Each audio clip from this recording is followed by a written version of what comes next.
वंदे मातरम पर ईमान सिंह के बयान से विवाद, क्या है पूरा सच, इस वीडियो में हम आपको बताएंगे। वीडियो छोड़कर कहीं भी मत जाइएगा।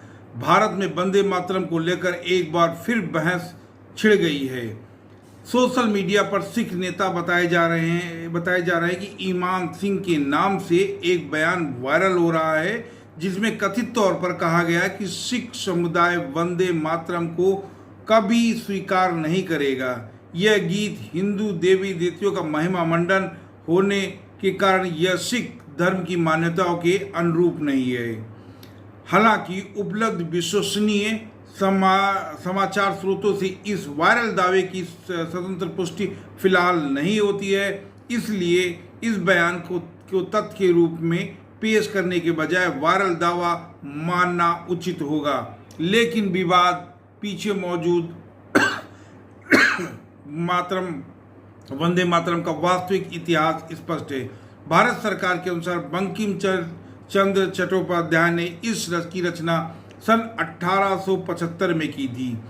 बाद में इसे उसके उपन्यास आनंद मठ में शामिल किया गया। यह गीत स्वतंत्रता आंदोलन के दौरान ब्रिटिश शासन के खिलाफ राष्ट्रीय भावना का महत्वपूर्ण प्रतीक बन गया। 1896 के कांग्रेस अधिवेशन में रविन्द्रनाथ टैगोर ने इसे गाया था।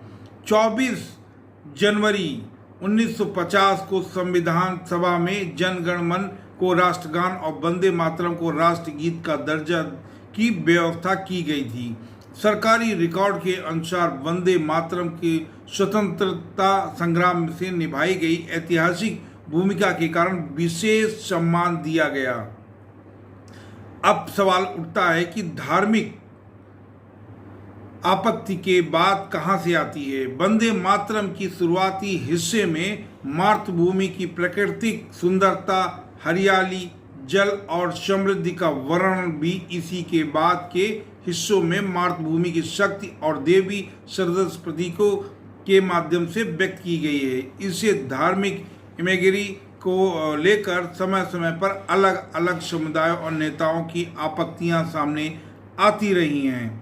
हाल ही में बहस में भी यह भी मुद्दा दोहराया गया, लेकिन एक महत्वपूर्ण अंतर समझना जरूरी होगा कि राष्ट्रगीत का सांस्कृतिक या काव्यात्मक अर्थ किसी व्यक्ति की धार्मिक आस्था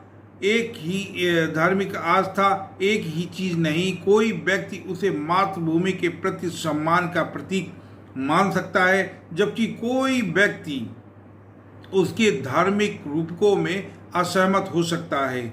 सरकार ने 2025 में वंदे मातरम के 150 वर्ष पूरे होने पर साल भर का राष्ट्रीय स्मरण कार्यक्रम शुरू किया, जो नवंबर 2026 तक चल रहा है। इसका उद्देश्य स्वतंत्रता आंदोलन में गीत की भूमिका और राष्ट्रीय चेतना में उसके योगदान को याद करना है। इसलिए वायरल बयान पर निष्कर्ष निकालने से पहले उसके मूल वीडियो, वक्ता की पहचान और पूरा संदर्भ देखना जरूरी होगा।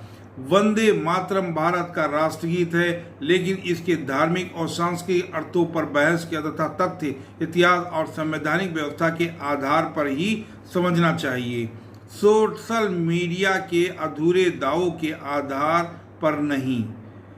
ये छिड़ रही है बहस वंदे मातरम को लेकर। आप इससे कितना सहमत हैं, हमें कमेंट बॉक्स में जरूर बताइएगा। मिलते हैं एक नई वीडियो में। नमस्कार।